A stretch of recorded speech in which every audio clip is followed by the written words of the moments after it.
What if the most important competition in life is not with others, but with the promise we make to ourselves?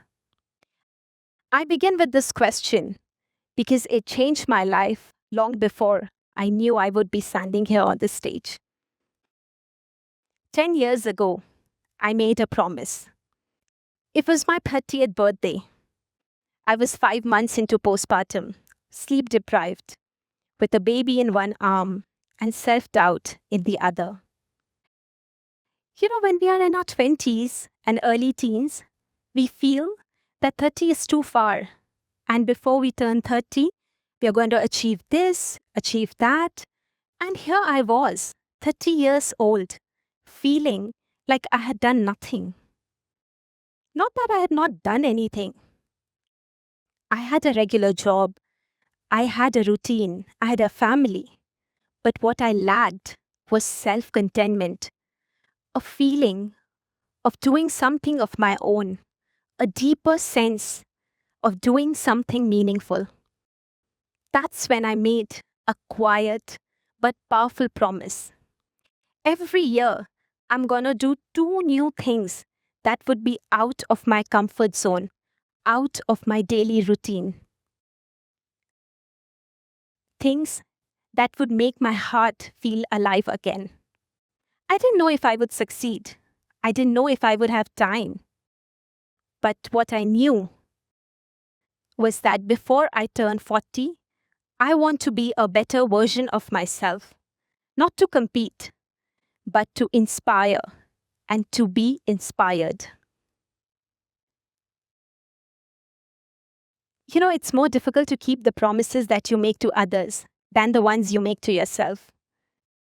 Life gets busy, responsibilities multiply, children grow, and in between all of this, the easiest person to disappoint is you. But I kept going, year after year. I started a digital agency in Malaysia. It wasn't an easy journey. I found myself every day caught in the decision of either being a good mother today or a good CEO of the agency. Eventually, I realized that it wasn't about making that choice.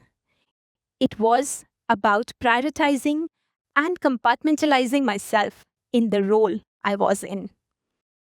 In another year, I decided to write a book. I had not written anything before. I didn't know how it would be pursued. But when you write something with your full heart, people resonate. My book, The Millennial Mom, went on to be a bestseller and receive good response from across the globe. In another year, I decided to go underwater. They say when you want to discover yourself, you need to go beneath the surface. And I did that literally. So I became a certified underwater diver in 2020. Now, I have to say that when you take up these offbeat activities, especially as a woman, you need to create a support system around you.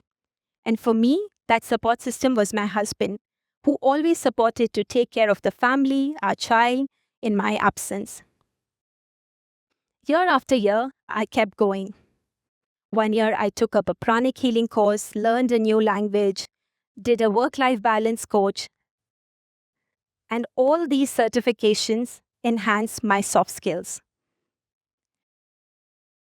In the past decade, I have traveled to over 30 countries.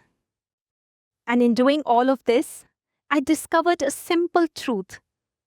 When you inspire yourself, you give the silent permission to others to do the same.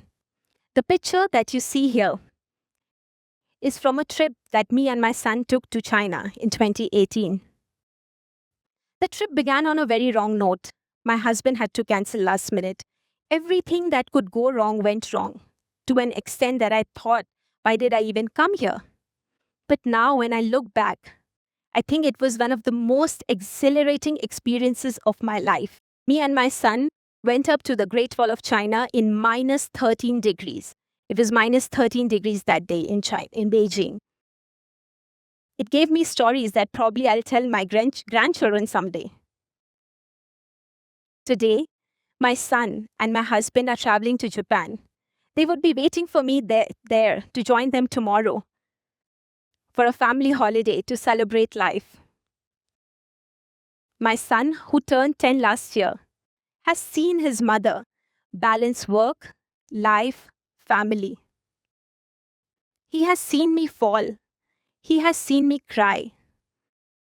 He has seen me rise up again with a smile. And now, when he comes to me, holds my hands, looks into my eyes, and says, "Mom, I'm proud of you." In that moment, it feels more than any award or achievement. It feels like the fulfillment of the promise I made to myself. My promise didn't just make me better, it made me a better mother, it made me a better human being. And above all, it gave my son a role model of someone who would do everything to keep her promise. 2 months ago, I turned 40. And now, when I look back, I don't see titles, I don't see success, I see moments of expansion. I see a son who is beautifully blossoming into a man whose wisdom doesn't seem to cease to amaze me. I see an agency that's growing not just in numbers, but with a purpose. And in between all of this, there is a family. There is chaos. There's deadlines. There's quiet Tuesday mornings. It was never about doing everything, but it was about choosing to grow again and again. Today, the world is obsessed with competition. Who has more titles? Who has more money? Who has traveled more? Who has more followers? Competition says, I am better than you. But inspiration, it says, I am better than who I was yesterday. 10 years ago, I promised to grow with inspiration and not competition. My promise may not have changed the world, but it completely changed mine. So I leave all of you with this. The most powerful promises are not the ones you make to others, but the ones you make to yourself. So may you make one promise today to inspire the world, beginning with you. And to my dear women out here, and to those who would be listening to me later, don't let anyone ever tell you that you can't do something.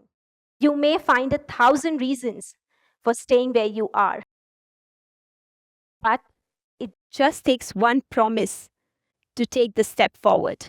Thank you, everyone.